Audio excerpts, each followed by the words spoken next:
जिंदगी आसान नहीं, बस खुद को मजबूत बनाना पड़ता है। जिंदगी आसान नहीं, बस खुद को मजबूत बनाना पड़ता है। सही समय आता नहीं, उसे लाना पड़ता है। सो हेलो बच्चों, कैसे आप सब? होप आप सब बहुत ही बढ़िया होंगे और आप लोगों की पढ़ाई भी बहुत ही जबरदस्त तरीके से चल रही होगी। ठीक है। सो हमने क्लास 11th का साइटोलॉजी का हमारा cell the unit of life chapter हमने सक्सेसफुली कंप्लीट कर लिया है। आज हम जो पढ़ेंगे वो है हमारा new chapter cell the unit of life. ठीक है स्टूडेंट्स, मैं आप सभी को पहले एक चीज बता देता हूं कि जो सबसे पहला लेक्चर हो उसे भूलकर भी कभी भी मिस मत कीजिएगा। ठीक है। जैसे मान लीजिए कि अभी ये लेक्चर हो गया है, आप ये ना देख करके फिर कोई और देख रहे होंगे, फिर किसी भी चैप्टर में आप ऐसा करें, सो आप ये गलती कभी भी मत करिएगा। जो पहला लेक्चर होता है किसी भी चैप्टर का, वो बहुत ही ज्यादा इंपॉर्टेंट होता है, क्योंकि बेसिक चीजें आपको उसी लेक्चर में पढ़ने को मिलती है और जो चीजें आप उस चैप्टर में पढ़ोगे वो वहां पे उस चीज को अच्छे से समझाया जाता है। ठीक है। सो चलिए हम बिना देरी के हुए स्टार्ट करते हैं हमारा आज का न्यू चैप्टर, जो कि है हमारा cell cycle and cell division. ठीक है। देखिए, cell cycle and cell division है क्या? जैसे आप जब क्लास 12th में आइएगा तो आपको एक चीज पढ़ाऊंगा, आपको एक टॉपिक पढ़ाऊंगा। ठीक है, जिसका नाम है लाइफ स्पैन। ठीक है, एक टॉपिक है जिसका नाम है लाइफ स्पैन। Life span. ठीक है। और ये होता क्या है कि birth to its natural death. ठीक है, नेचुरल डेथ, यानी कि the time period from birth to its natural death is known as life span. ठीक है, यानी कि उसके जन्म से लेकर के प्राकृतिक मृत्यु तक के समय को क्या बोलते हैं? Life span. अब इसमें बहुत सी चीजें होती है, जैसे क्लास 12th में जब आपको रिप्रोडक्शन पढ़ाऊंगा तो वहां पे बताऊंगा मेल के अंदर बनता है स्पर्म। ठीक है, और फीमेल के अंदर बनता है ओवम। इन दोनों का होता है फ्यूजन के बाद ये बनाते हैं जाइगोट। ठीक है, फिर वही जाइगोट क्या होता है? एम्ब्रियो में कन्वर्ट होता है। ठीक है, यानी कि भ्रूण में बदलता है। उसके बाद वही वाला जो एम्ब्रियो है, फिर वही क्या होता है? क्या होती है? डिलीवरी। ठीक है, इस दुनिया में आता है। जब उसकी डिलीवरी होती है तो आफ्टर डिलीवरी जो वो भ्रूण था, जो वो एम्ब्रियो था, वो फिर क्या बनता है? इन्फेंट। ठीक है, जिसको हिंदी में बोलते हैं शिशु। जो छोटा बेबी होता है उसको क्या बोलते हैं हिंदी में? शिशु। ठीक है, फिर वो प्रॉपर आता है चाइल्ड वाले एज में। ठीक है, देन वो क्या होता है? यंग। ठीक, यंग, या फिर बोल सकते हैं कि चाइल्ड से वो किस में आता है? टीनेजर में। टीनेजर किसको बोलते हैं? जैसे 13, 14, 15, 16, 17, 18, 19 तक का जो एज होता है उनको बोलते हैं टीनेजर। टीनेजर के बाद या उसी को हम बोल सकते हैं यंग भी। ठीक है, देन उसके बाद आता है एडल्ट वाला फेज। ठीक है, उसके बाद आती है प्रॉपर रिस्पॉन्सिबिलिटी वाली फेज। रिस्पॉन्सिबिलिटी वाली फेज जिसमें शादी बाल बच्चे होते हैं। ठीक है, वाली फेज। उसके बाद वो पर्सन होता है ओल्ड होने के बाद उस पर्सन की होती है डेथ। ठीक है, सो ये क्या है? ये है एक पूरा का पूरा लाइफ स्पैन, जो कि सभी के साथ ये होने वाला है। आपके साथ, मेरे साथ, हम सब के साथ ये चीजें होने वाली है। ठीक है, तो इसी को क्या बोलते हैं? जो ये हमारे लाइफ का साइकिल है, ये वो था लाइफ स्पैन। और ये जो है हमारा, ये जो आपको दिख रहा है यहां से, जस्ट 1 मिनट, यहाँ पे मैं कर देता हूं इस तरीके से। जो यहां से जो आपको दिख रहा है ये वाला, ठीक है, ये वाला क्या है? ये वाला है हमारा लाइफ साइकिल। ठीक है, ये क्या है? हमारा लाइफ साइकिल। बिल्कुल सेल के साथ भी ऐसा ही होता है। ठीक है, सेल के साथ भी ऐसा ही होता है।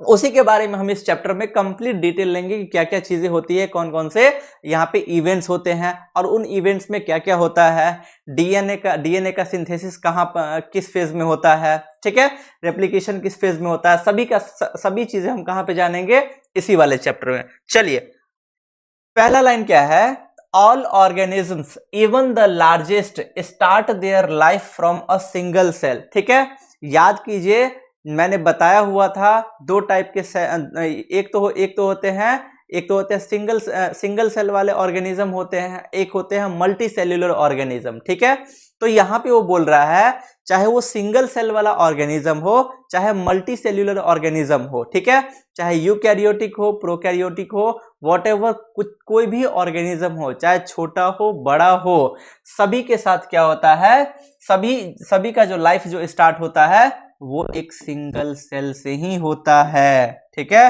वो एक सिंगल सेल से ही होता है।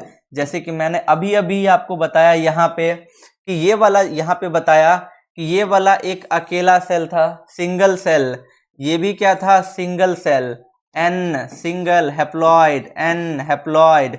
जब जाइगोट बना था तो ये बना था डिप्लॉइड। ठीक है, तो पहले जो हम लोग का भी जो लाइफ स्टार्ट हुआ वो सिंगल सेल से ही स्टार्ट हुआ। ठीक है, जब दो सिंगल सेल आपस में मिले फिर जाइगोट बना, देन एम्ब्रियो, डिलीवरी हुई, इन्फेंट हुई, चाइल्ड हुआ, teenager, adult, responsibility, old, death. ठीक है, सो यहाँ पे क्या है कि हमारा लाइफ भी कैसा स्टार्ट हुआ है, सिंगल सेल से स्टार्ट हुआ है। सो वही ये भी यहाँ पे बोल रहा है चाहे वो छोटा हो चाहे वो बड़ा हो, कैसा भी ऑर्गेनिज्म क्यों ना हो, उसका जो लाइफ स्टार्ट होता है वो एक सिंगल सेल से स्टार्ट होता है।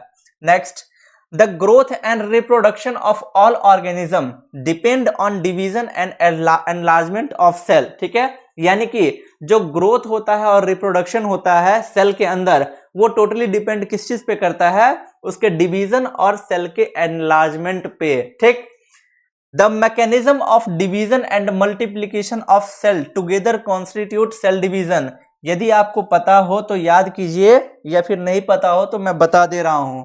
बायोलॉजी जब आप मैथमेटिक्स पढ़ोगे, जब मैथमेटिक्स या फिर किसी का एक्स्ट्रा में होगा या फिर 9th में पढ़े हुए होगे तो मैथमेटिक्स में आप सुने होगे एक मल्टीप्लिकेशन।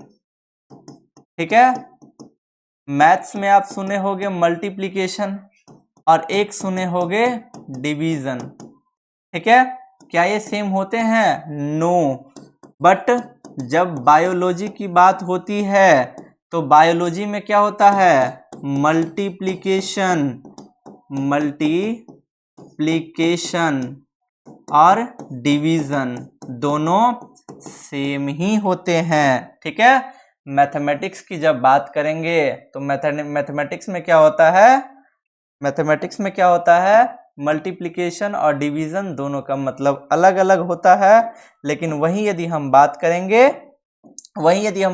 बायोलॉजी की तो बायोलॉजी में मल्टीप्लिकेशन और डिवीजन इन दोनों का मतलब बिल्कुल सेम होता है। क्लियर? नेक्स्ट, ठीक है, अब देखिए तो वही क्या बोल रहा है कि जो उसका डिवीजन और मल्टीप्लिकेशन यानी कि अल्टीमेटली कहने का मतलब उसका जो नंबर जो बढ़ा रहा होता है, ठीक है, वही आपस में क्या कहलाते हैं, सेल रिप्रोडक्शन। ठीक है, जैसे हमारे में क्या होता है, हमारे में रिप्रोडक्शन का स्पेशली फेज होता है कि जो फेज होता है pre fertilization event, fertilization, post fertilization event. ठीक है, सो इनमें नहीं, इनमें क्या होता है कि जो डिवीजन और मल्टीप्लिकेशन होते हैं ना वही आपस में मिलकर के क्या बनाते हैं, क्या करते हैं, सेल रिप्रोडक्शन। ठीक है, क्या करते हैं, सेल रिप्रोडक्शन। ठीक है, next, these newly formed daughter cells. ठीक है, डॉटर सेल्स जैसे मान लीजिए कि ये एक सेल है। ठीक है, ये एक सेल है, ये क्या है, एक सेल है। मैं शेप ही ले लेता हूं, समझने में आपको थोड़ी और आसानी हो जाएगी। ये मैंने ले लिया सेल।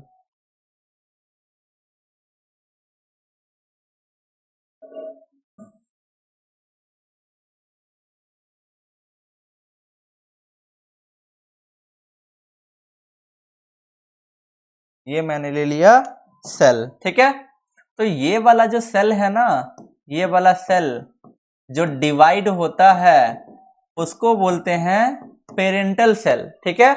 और जब यही सेल दो पार्ट में डिवाइड होता है, जब यही सेल दो पार्ट में डिवाइड होता है तो जो नए सेल्स बनते हैं ना, इन्हीं को बोलते हैं डॉटर सेल्स, ठीक है।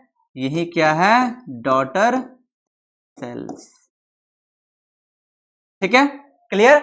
यही पेरेंटल सेल क्या होता है, जब डिवाइड होता है तो ये क्या बना, ये जो सेल बनाता है नया, इसी को क्या बोलते हैं, डॉटर सेल, क्लियर। नेक्स्ट अब आते हैं, सॉरी, तो यहीं पे तो क्या था, these newly formed daughter cells can themselves grow, divide and give rise to new cell population. यानी कि जो नया जो डॉटर सेल होता है वो अब वो खुद से क्या होता है, ग्रो करता है। ग्रो करने के बाद उसमें भी डिवीजन होता है और फिर वो भी क्या करता है, नए नए सेल पॉपुलेशन की जनसंख्या बढ़ाता है। यानी कि ये जो डॉटर सेल है, फिर ये सेल भी क्या करेगा, ये सेल भी दो सेल बनाएगा। यानी कि जो पेरेंटल सेल था ये दो सेल बनाया जिसको हम डॉटर सेल बोले। अब ये भी डिवाइड होगा, तो जब ये डिवाइड होगा तब फिर इसको बोलेंगे पेरेंटल सेल, और उसके बाद जो डिवाइड होके बना हुआ रहेगा उसको बोलेंगे डॉटर सेल। सेम ये जब ये भी डिवाइड होगा तो ये इसको बोलेंगे पेरेंटल सेल, और जो डिवाइड होके बनेगा उसको क्या बोलेंगे, डॉटर सेल्स, क्लियर।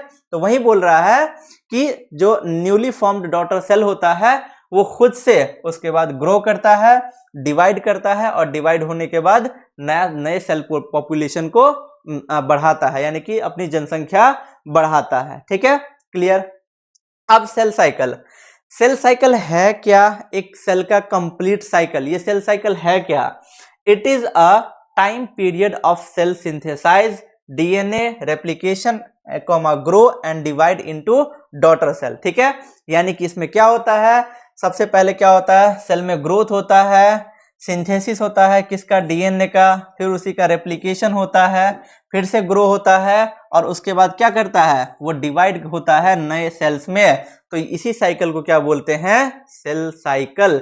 यही जो साइकिल है इस साइकिल को क्या बोलते हैं, सेल साइकिल। चलिए आगे बढ़ते हैं, ठीक। अब देखिए सेल ग्रोथ जिसको बोलते हैं साइटोप्लाज्मिक इंक्रीज, ठीक है। सेल ग्रोथ जिसको बोलते हैं साइटोप्लाज्मिक इंक्रीज, यानी कि सेल ग्रोथ का मतलब क्या हुआ कि उसके साइटोप्लाज्म में जो है वो इंक्रीज होगा, ठीक है। सेल ग्रोथ का मतलब ही क्या हुआ कि इसका जो साइटोप्लाज्म है उसमें इंक्रीज होगा।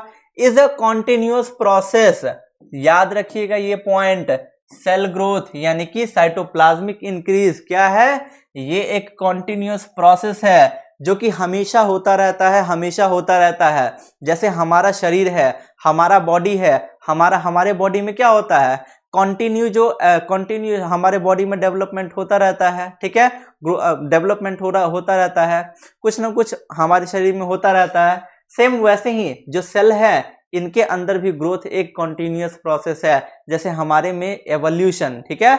एवोल्यूशन जब आपको क्लास 12th में पढ़ाऊंगा, एक चैप्टर ही है जेनेटिक्स में जिसमें पढ़ाऊंगा आपको ये कि जो हमारी उत्पत्ति है वो किनसे हुई, कैसे हुई, वो पहले क्या करते थे, क्या वो मांस खाते थे, नहीं खाते थे, उनके दांत कैसे थे, उनके शरीर पे बाल कितने थे, कैसे थे, ये सारी चीजें वहां पे पढ़ाऊंगा। तो वही एवोल्यूशन यानी कि विकास क्या है, एक कॉन्टिन्यूअस प्रोसेस है जो हमारे शरीर में, जो हमारे साथ कंटिन्यू हो रहा है। सेम वैसे ही जो ये सेल होते हैं ना, जो ये सेल होते हैं इनके अंदर जो ग्रोथ होता है वो भी क्या है, एक कॉन्टिन्यूअस प्रोसेस है।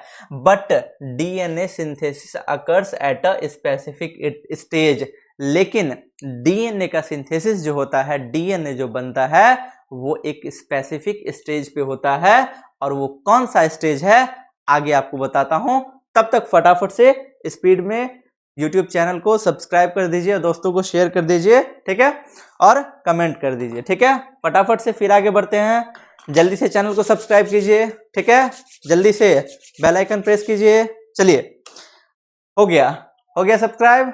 चलिए अब देखिए जो ये है कि duration of cell cycle varies in each organism and each cell type, यानी सेल साइकिल के अंदर का जो ड्यूरेशन होता है वो अलग अलग होता है हर एक ऑर्गेनिज्म में, हर एक सेल में, ठीक है। जैसे याद कीजिए, जैसे जब क्लास 12th में आपको जब लाइफ स्पैन पढ़ाऊंगा तो वहीं पे क्या होता है, आपको पढ़ाऊंगा कि सभी का लाइफ स्पैन क्या होता है, अलग अलग होता है। एक फिक्स्ड एज होती है, यानी कि उसी के आसपास तक वो जो जीव है वो जीवित रहता है। सेम वैसे ही जो सेल होता है ना, सेल का भी एक अप्रोक्स फिक्स टाइम पीरियड होता है, जिसमें क्या होता है, वो सेल ग्रो करता है, सिंथेसिस करता है, फिर ग्रो करता है, फिर डिवाइड करता है, ठीक है। तो जैसे यदि एग्जांपल ले सेल साइकिल की, तो सेल साइकिल ड्यूरेशन यदि हम बात करें यूकैरियोटिक सेल में, जिसमें हम ह्यूमन सेल की बात कर रहे हैं, ये कौन सा सेल है, ह्यूमन सेल है, यानी कि हमारे शरीर के अंदर का सेल है।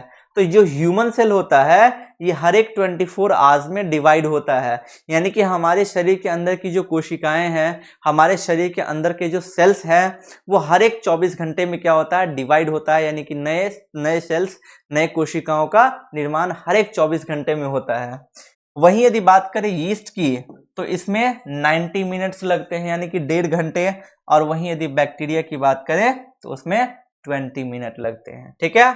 और यदि इन तीनों की बात करें तो ये तीनों नीट में पूछे जा चुके क्वेश्चन हैं, ठीक है। ये तीनों ही नीट में पूछे जा चुके क्वेश्चन हैं। क्लियर?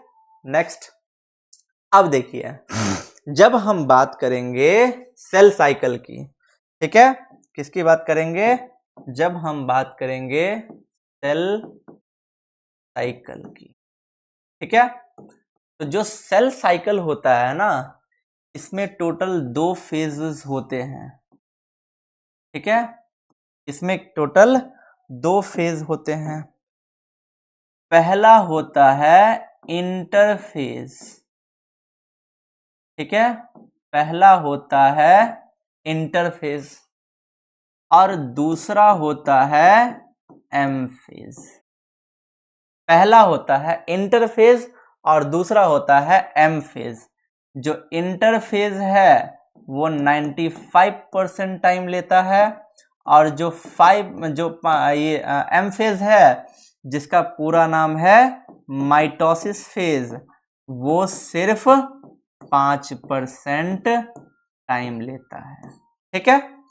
अब देखिए, जब हम बात करेंगे इंटरफेज की, तो इंटरफेज के अंदर 3 फेज होते हैं।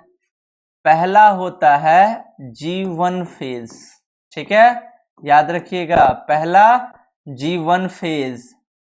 इसी का दूसरा नाम है गैप 1 फेज, यानी कि इसका फुल फॉर्म जो है गैप 1 फेज। इसी का दूसरा नाम है एंटी फेज, ठीक है। तो ये हुआ पहला फेज।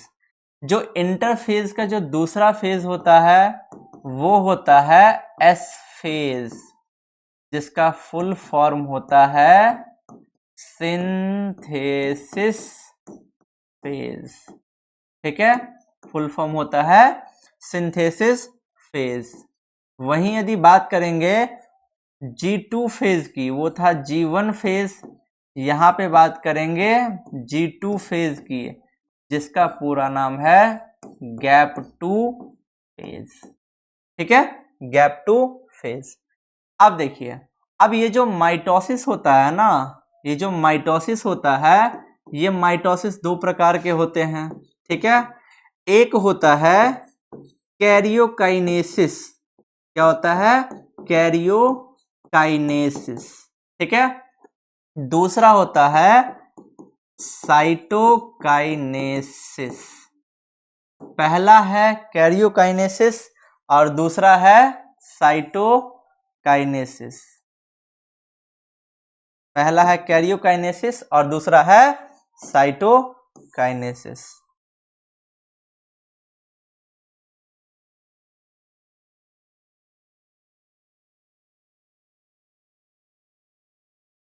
ठीक है, पहला कैरियोकाइनेसिस और दूसरा है साइटोकाइनेसिस, ठीक है। अब देखिए, याद कीजिए मेरा हिमालय वाला कॉन्सेप्ट, ठीक है, याद कीजिए हिमालय वाला कॉन्सेप्ट जो मैंने सबसे स्टार्टिंग वाले लेक्चर में ही मैंने बताया हुआ था, ठीक है। हिमालय, हिमालय दो चीजों से मिलकर के बना है। जब इसका हम करेंगे क्या, संधि विच्छेद, ठीक है। 8वां 9वां 10वां में पढ़े होंगे व्याकरण में, ठीक है, क्या, संधि विच्छेद, ठीक है, संधि विच्छेद, ठीक है। हिमालय का हिम प्लस आलय, ठीक है, जिसमें हिम का मतलब होता है बर्फ, ठीक है, बर्फ, और आलय का मतलब होता है घर, ठीक है। यानी कि हिमालय का मतलब क्या हुआ, बर्फ से ढका हुआ, ठीक है, या फिर बर्फ का घर।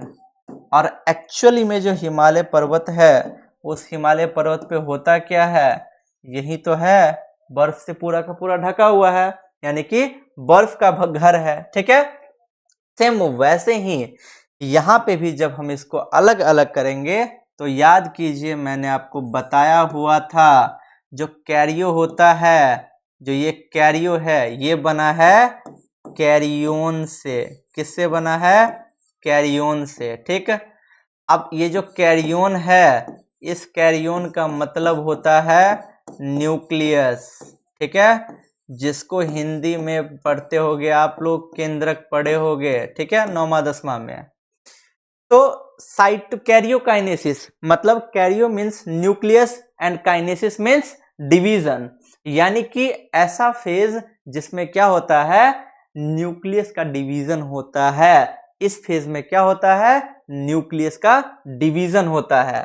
तो इस फेज के अंदर भी 4 फेज आते हैं, जिनमें से पहला है प्रोफेज, दूसरा है मेटाफेज, ठीक है, तीसरा है एनाफेज, और चौथा है टीलोफेज, ठीक है।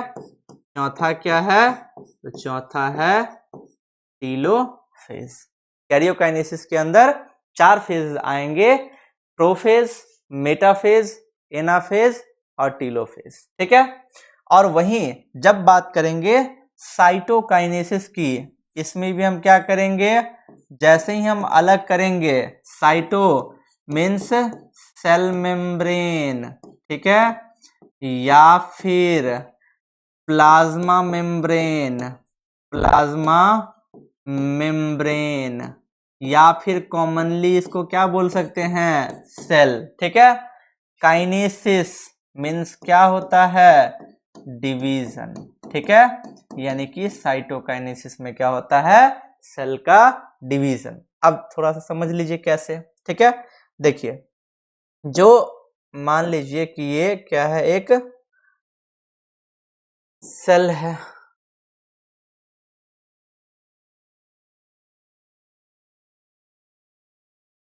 ठीक है, मैंने यहां पे बना लिया एक सेल, ठीक।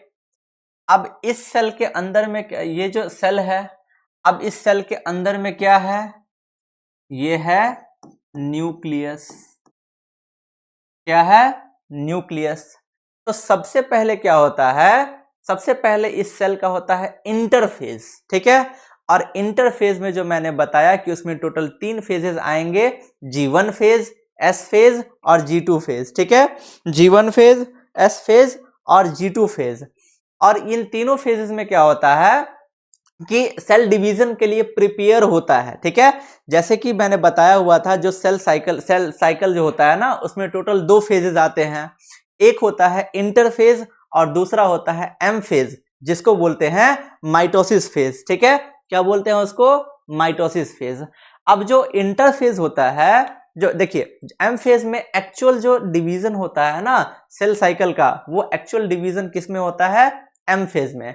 लेकिन उसके लिए जो मशीनरी यानी कि उसके लिए जो प्रिपरेशन किया जाता है, उसमें टोटल टाइम लगता है 95% टाइम इंटरफेज में लगता है। वैसे भी देखते होगे ना, जैसे मान लीजिए कि खाना खाना हो, तो खाना खाने के लिए क्या होता है, खाना खाने में 5 मिनट भी ज्यादा, 5 से 10 मिनट भी नहीं लगते हैं, लेकिन खाना बनाने में कितना ज्यादा वक्त लगता है। वहीं यदि आप एग्जाम्पल एक बहुत अच्छा एग्जाम्पल यदि आप ले किसी की शादी का, तो यदि किसी के शादी का देखा जाए तो अप्रोक्स कितना टाइम लगता है उसमें, मुश्किल से 2 से 3 घंटे, 4 घंटे, मुश्किल से 5 घंटे।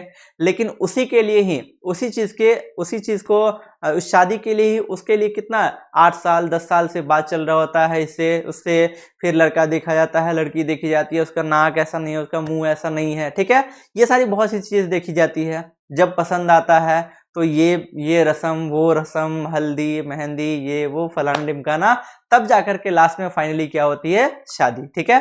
यानी कि 95% टाइम किस में लगा, उसके प्रिपरेशन में, और 5% टाइम क्या लगा, मेन जो मैरिज हुआ उसमें। सेम यहाँ पे भी वही होता है। यहाँ पे क्या होता है, जो सेल प्रिपेयर होता है ना डिवीजन के लिए, वो इंटरफेज में प्रिपेयर होता है सेल डिवीजन के लिए, तो उसमें लगता है 95% टाइम, और जब सेल डिवाइड होता है यानी कि एम फेज, उसमें सिर्फ 5% टाइम लगता है, ठीक है।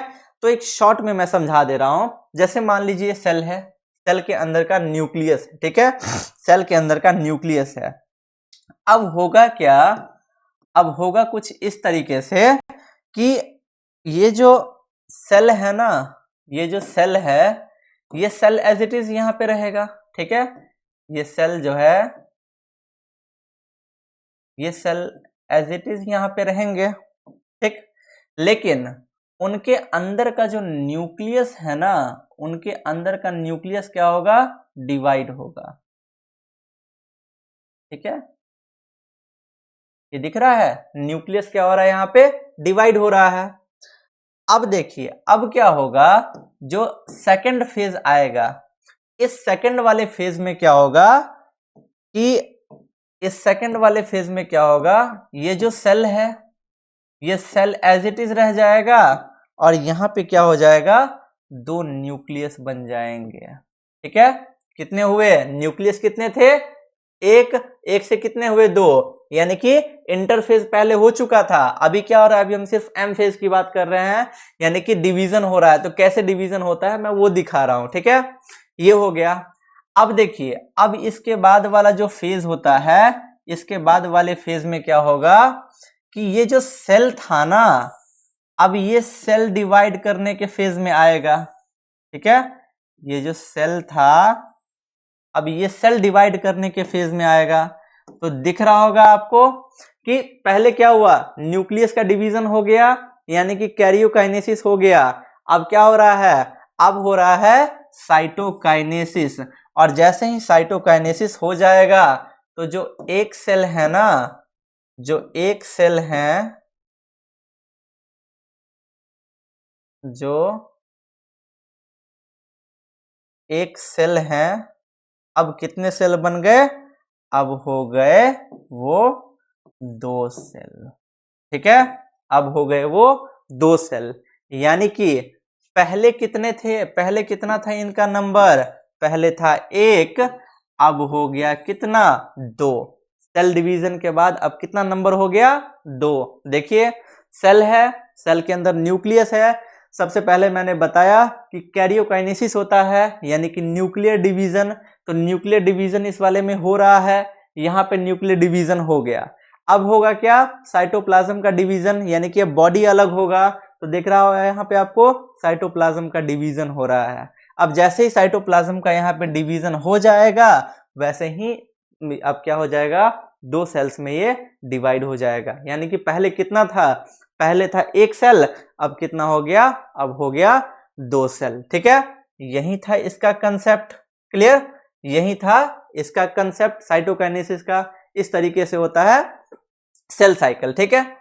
अब देखिए, अब एक सबसे इंपॉर्टेंट चीज अब बनाना है, अब वो क्या बनाना है, देखिए अब,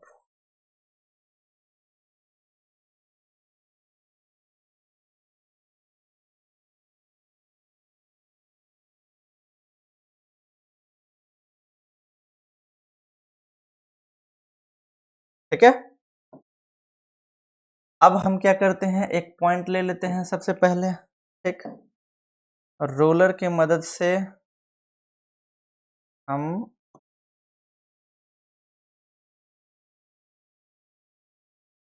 ये नहीं,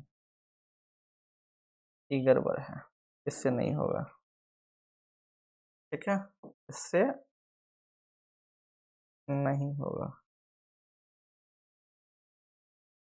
है। फिर से इधर कर लेता हूँ,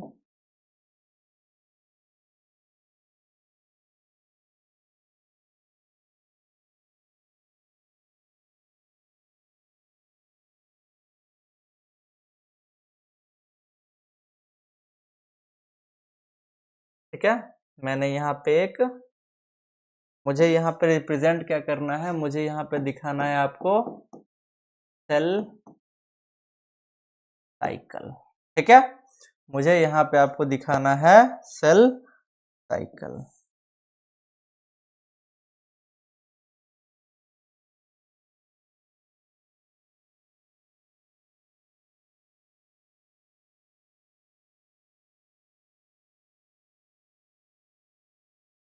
ठीक है।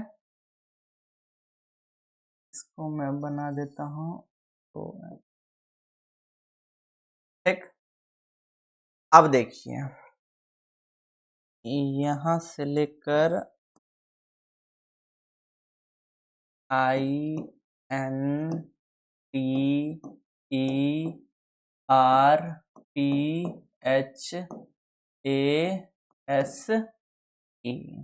ठीक है। ये क्या है, ये है इंटरफेस, ठीक है। ये क्या है, ये है इंटरफेस। और इंटरफेस कितना परसेंट टाइम लेता है, तो इंटरफेस टाइम लेता है 95%, ठीक है। सेल साइकिल में दो फेजेस होते हैं, क्लियरिटी है यहाँ तक।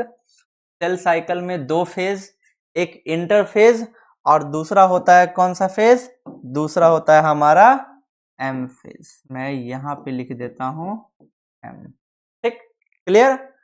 और यहाँ पे चलिए, यहाँ पे भी लिख देता हूँ आपको कि माइटोसिस फेज, ठीक है, माइटोसिस वाला फेज। और ये कितना परसेंट टाइम लेता है, ओनली 5%। अब याद कीजिए, मैंने बताया कि जो यहाँ पे इंटरफेस है, जस्ट 1 मिनट रुकिएगा, मैं थोड़ा माइक चेंज कर लेता हूँ, नहीं तो डिस्टर्ब करेगा ये, जस्ट 1 मिनट।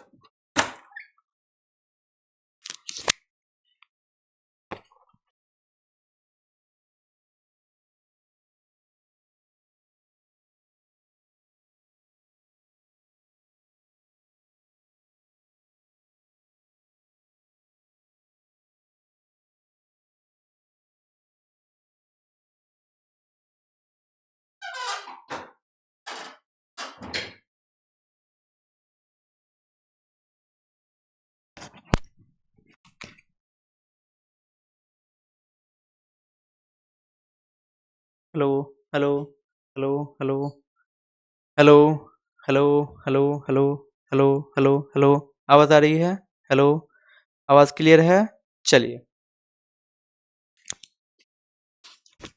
हाँ, तो मैं कहाँ पे था, hello hello hello hello hello hello hello hello, mic testing, चलो, ठीक है। तो ये है इंटरफेस, और इंटरफेस कितना परसेंट टाइम लेता है, इंटरफेस टाइम लेता है 95%, और जो माइटोसिस है वो कितना टाइम लेता है, ओनली 5%, ठीक है। अब जो इंटरफेज में मैंने बताया हुआ था 3 फेजेस होते हैं, तो ये वाला जो फेज है, इस फेज का नाम क्या है, G1 फेज। G1 नहीं, G1 लाइफ वाला नहीं, G1 फेज, यानी कि गैप 1 फेज, ठीक है। इसी को क्या बोलते हैं, और इसी को बोलते हैं एंटी फेज। और यही कैसा है, यही है longest phase, clear, G1 phase. उसके बाद दूसरा वाला जो फेज है, इस फेज का नाम क्या है? तो इस फेज का नाम है एस फेज, यानी कि सिंथेसिस फेज।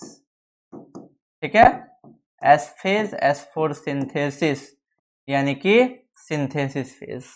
उसके बाद G2 फेज, कौन सा फेज है? G2 फेज, जिसका फुल फॉर्म है गैप टू फेज। ठीक है, गैप टू फेज। इसी में क्या होता है? इसी में ग्रोथ होता है। ठीक है, ग्रोथ होता है। एस फेज में डीएनए का सिंथेसिस रेप्लिकेशन होता है, और जो G2 है उसमें भी ग्रोथ कंटिन्यू रहता है। और इसी में क्या होता है? फाइनल प्रिपरेशन होता है डिवीजन के लिए, यानी कि डिवीजन के लिए फाइनली प्रिपेयर कहाँ पे हो जाता है? G2 पे। उसके बाद मेन जो डिवीजन होता है वो इस एम फेज में। ठीक है, अब याद कीजिए, मैंने बताया हुआ था कि सेल साइकिल में दो फेज, एक होता है इंटरफेज और दूसरा मैंने बताया हुआ था कि एम फेज। तो जो इंटरफेज है, इंटरफेज का तो तीनों फेज मैंने लिख दिया, G1 फेज, एस फेज और G2 फेज। जब बात करेंगे इंटरफेज की, तो उसमें भी दो फेज थे। ठीक है, उसमें भी दो फेज थे, एक था कैरियोकाइनेसिस और साइटोकाइनेसिस। तो कैरियोकाइनेसिस के अंदर 4 फेज आते हैं, इसको याद रखिएगा, 4 फेज आते हैं।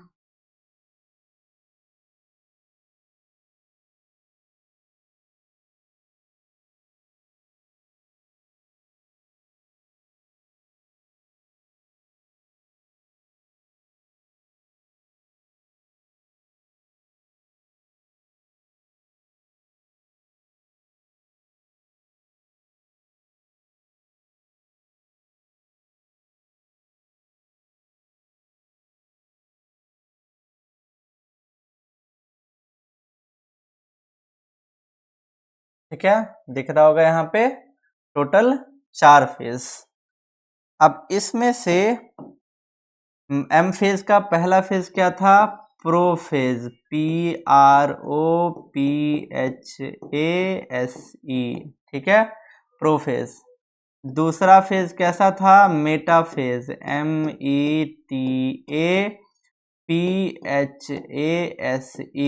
मेटाफेज।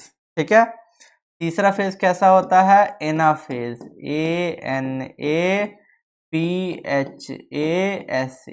एनाफेज। ठीक है, और चौथा फेज कौन सा होता है? TELOPHASE,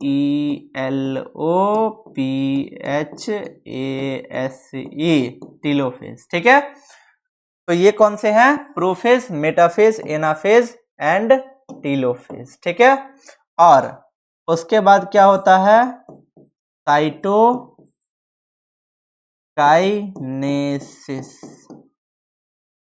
ठीक है, और ये जो चारों फेजेस हैं, ये जो चारों फेज हैं, ये हो गया टीलोफेज लास्ट वाला, second last anaphase, metaphase, prophase. ये कैसा फेज था?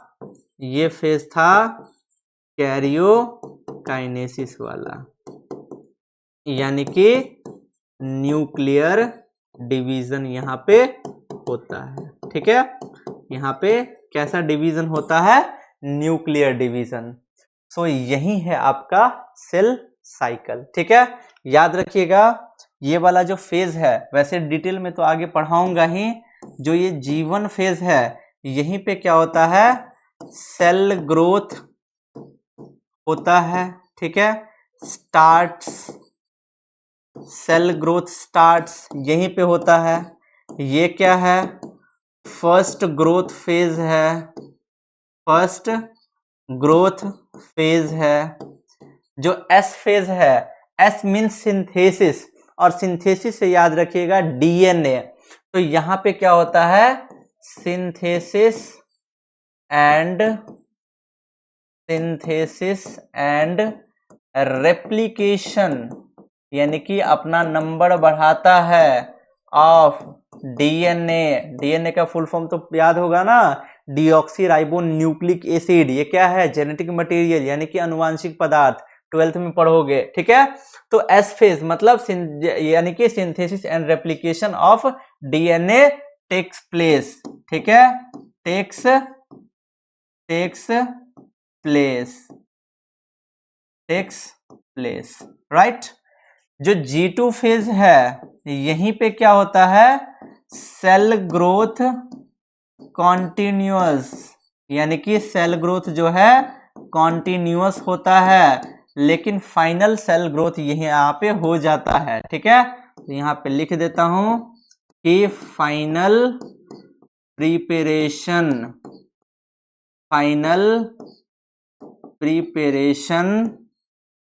फॉर डिवीजन, ठीक है, फाइनल प्रिपरेशन फॉर डिवीजन। एक बार अच्छे से इस चीज को देख लीजिए। सेल साइकिल के दो फेज, इंटरफेज और एम फेज। इंटरफेज में 3 phase, G1 phase, S phase और G2 फेज, ठीक है। G1 phase, S phase, G2 phase. G1 phase में सेल ग्रोथ स्टार्ट होता है, फर्स्ट ग्रोथ फेज है।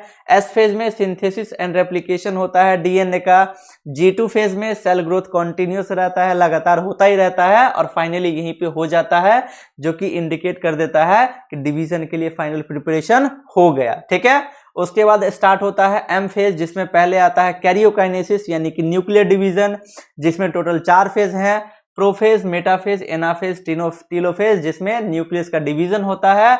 आफ्टर दैट साइटोकाइनेसिस होता है, यानी कि जो सेल मेम्ब्रेन होता है, जो साइटोप्लाज्म होता है, वो डिवाइड होकर के एक नया सेल बना लेता है। इसी को क्या बोलते हैं, सेल साइकिल। यही है हमारा कंप्लीट सेल साइकिल, ठीक है। चलिए अब नेक्स्ट पे आते हैं फटाफट से। तो ये मैंने बता ही दिया, ये भी बता दिया, फेजेस ऑफ सेल साइकिल, ठीक है। इट हैव मेनली 2 फेजेस, इसके पास मेनली 2 फेज होते हैं। एक होता है इंटरफेज, दूसरा होता है माइटोसिस फेज यानी कि एम फेज, ठीक है। जब इंटरफेज की बात करी थी तो मैंने क्या बताया हुआ था, ये क्या है, it is the phase between 2 successive M phase. जो इंटरफेज है, इंटरफेज क्या है, जो इंटरफेज है ये है एक एम फेज, ठीक है। और फिर दोबारा जो एम फेज होगा तो उसके बीच में क्या है, इंटरफेज है। यानी कि ये क्या है, ये एक ऐसा फेज है जो कि 2 एम फेज के बीच का फेज है।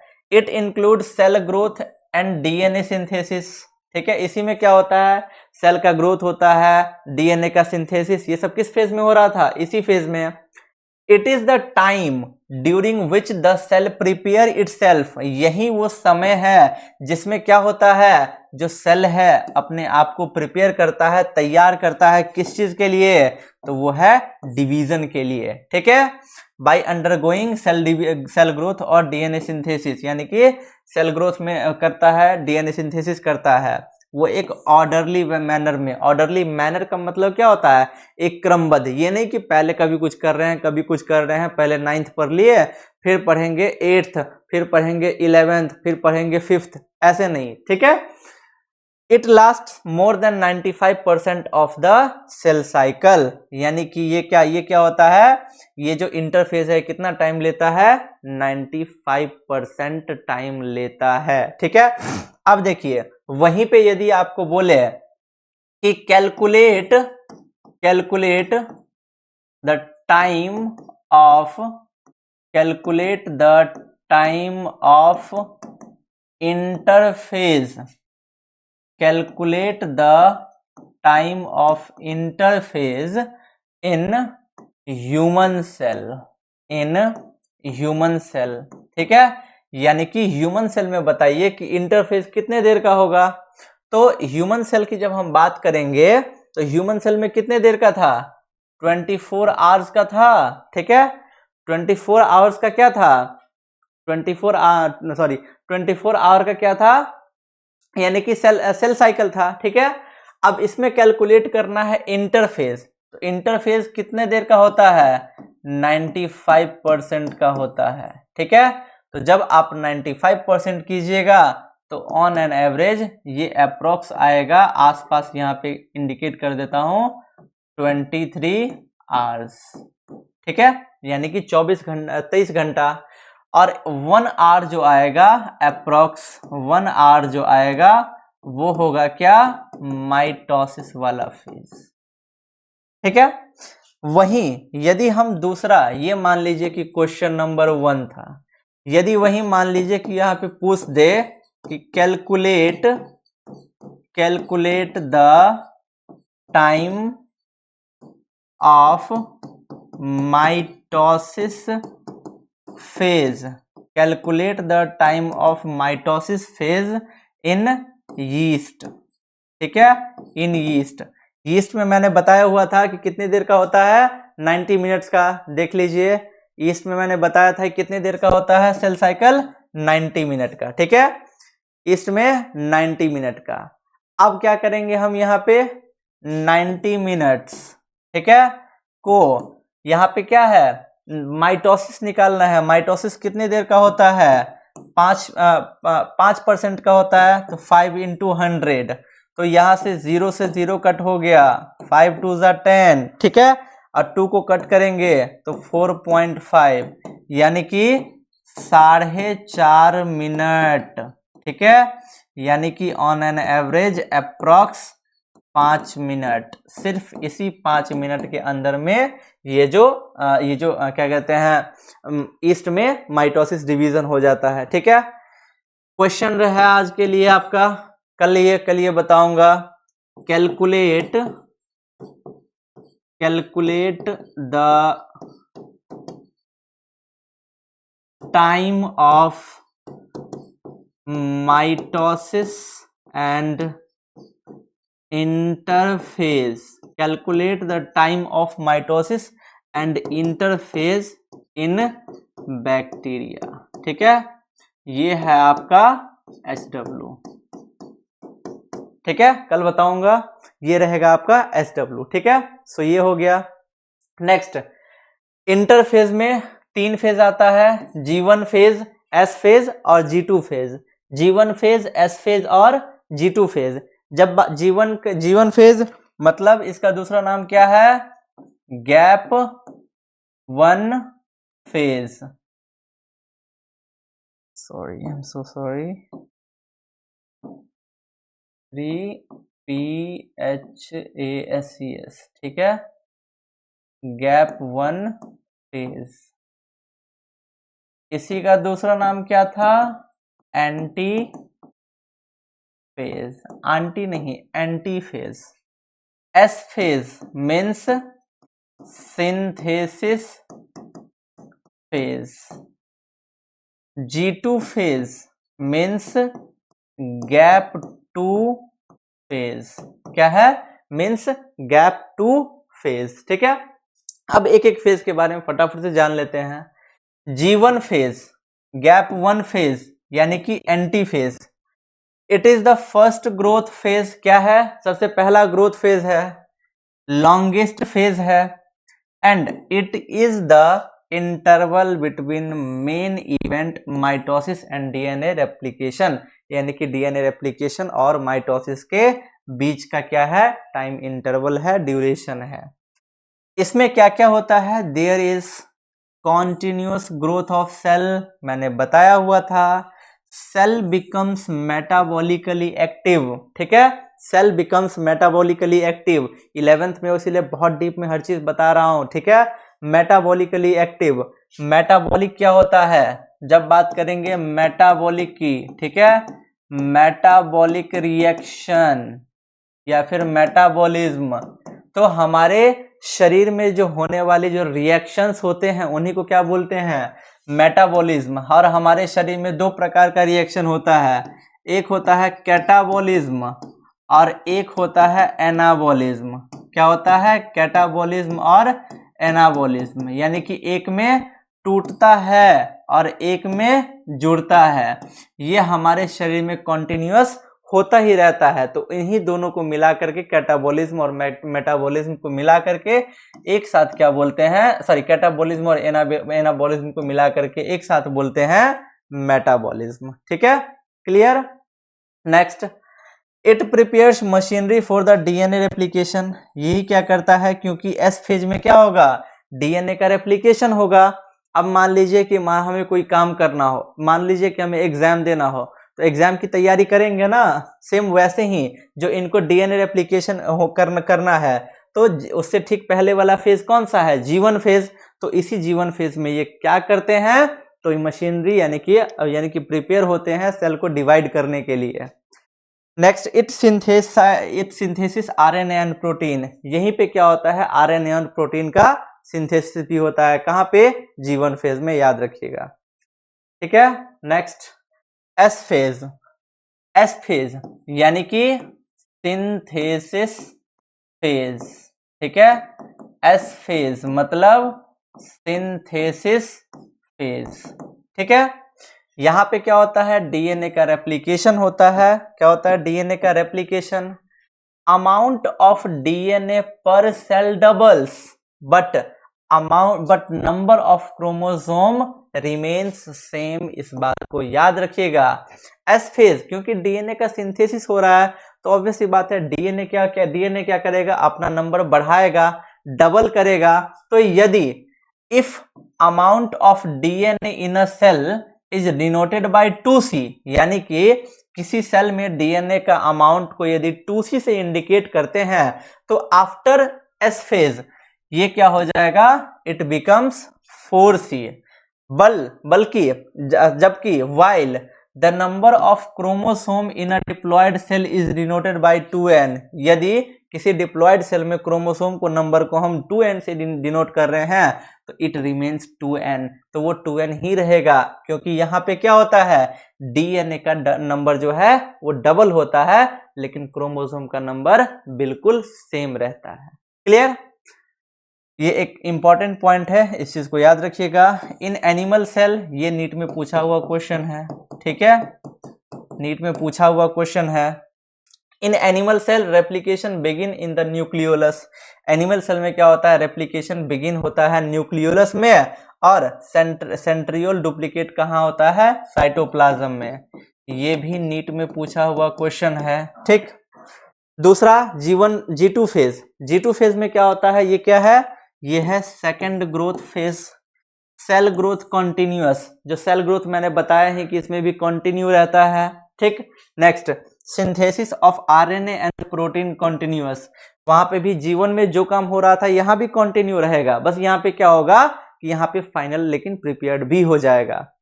देख रहे हैं यहाँ पे final preparation for mitosis takes place. ठीक है, इस बात को याद रखिएगा।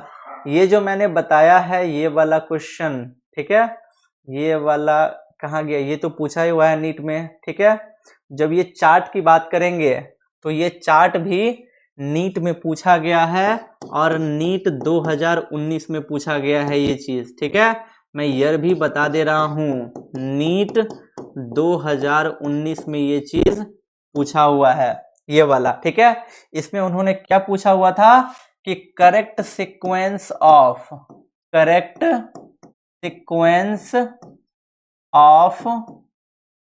Cell cycle. ठीक है, तो सेल साइकिल का करेक्ट सीक्वेंस क्या होता है, मैं टाइमर लगा दे रहा हूं, फटाफट से बताइए। ठीक है, आपको 1 मिनट का टाइम दिया जा रहा है, चलिए फटाफट से बताइए। टाइमर लग गया है, फटाफट बताइए।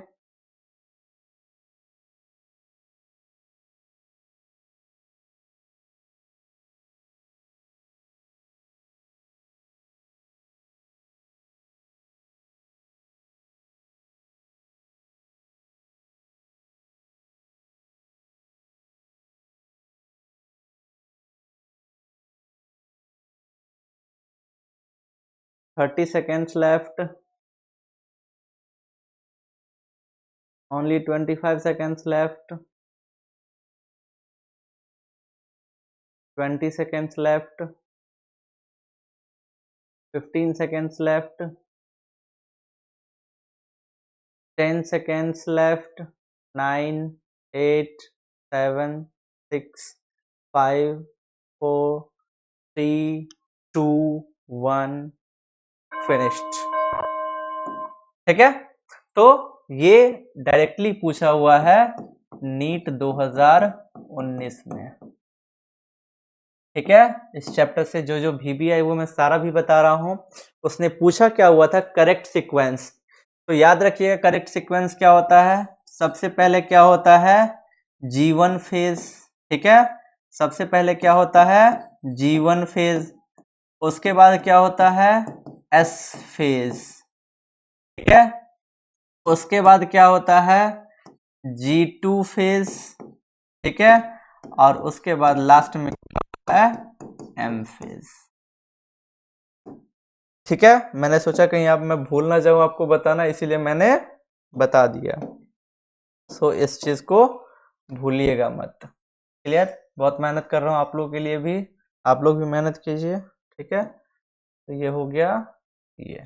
ठीक, चलिए नेक्स्ट हम कहाँ पे थे अभी, हम थे इंटरफेज हमारा हो गया था। ठीक है, G2 फेज फाइनल प्रिपरेशन होता है माइटोसिस के ये माइटोसिस के लिए। ठीक है, नेक्स्ट M फेज।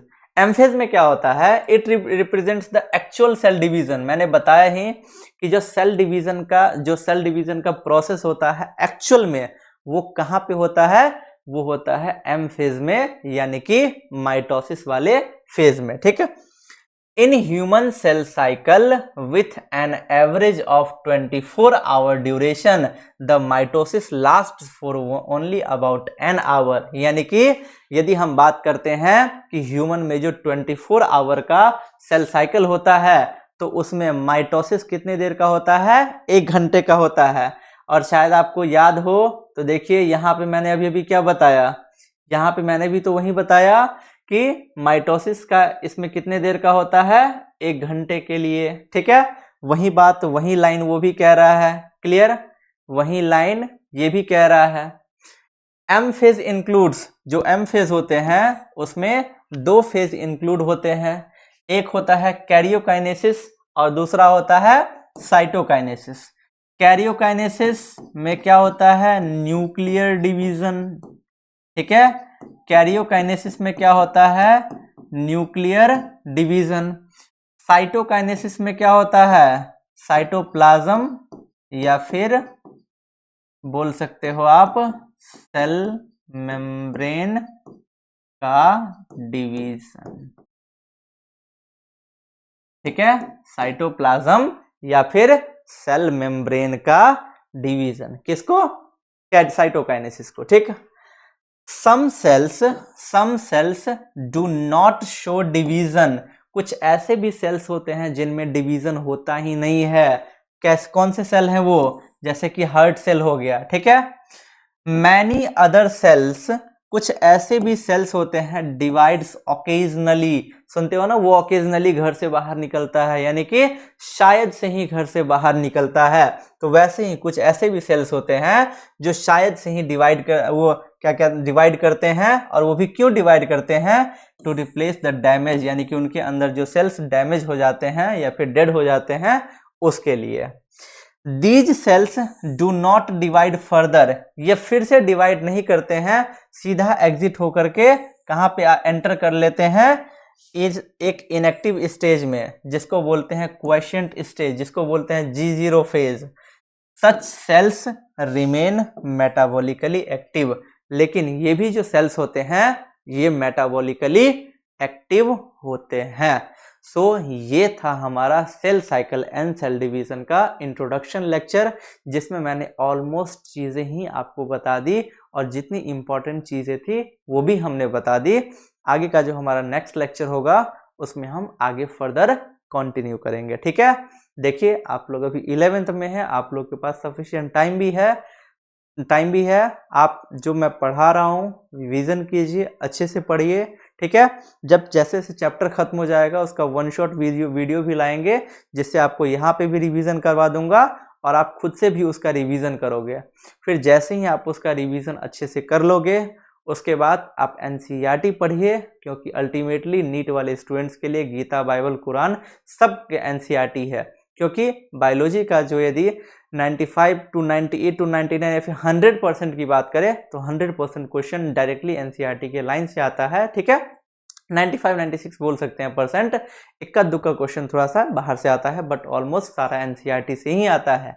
इसीलिए NCERT पढ़िए, क्वेश्चन प्रैक्टिस कीजिए, PYQ कीजिए, क्वेश्चन प्रैक्टिस भी आपसे करवाएंगे। ठीक है, सो यही था हमारा आज का लेक्चर, जिसमें हम पढ़े cell cycle and cell division. ठीक है, उसके बाद तो आप सभी को पता ही है कि क्या करना है। सो ठीक है, वीडियो को फटाफट से लाइक कीजिए, बहुत मेहनत लगती है, कमेंट कीजिए, शेयर कीजिए अपने फ्रेंड्स के साथ। ठीक है, और सब्सक्राइब कीजिए, सब्सक्राइब द चैनल। ठीक है, बेल आइकन को प्रेस करना है जिससे कि सबसे पहले नोटिफिकेशन कहाँ किस तक पहुंचेगी, ऑब्वियसली आप ही तक पहुंचेगी। ठीक है, सो चलिए, thank you so much students, thank you so much मेरे प्यारे प्यारे students, thank you so much. लगाना तो मैं भूल ही गया। चलिए, थैंक यू सो मच। ठीक है, गुड नाइट, शुभ रात्रि, मिलते हैं नेक्स्ट वीडियो में, नेक्स्ट लेक्चर में।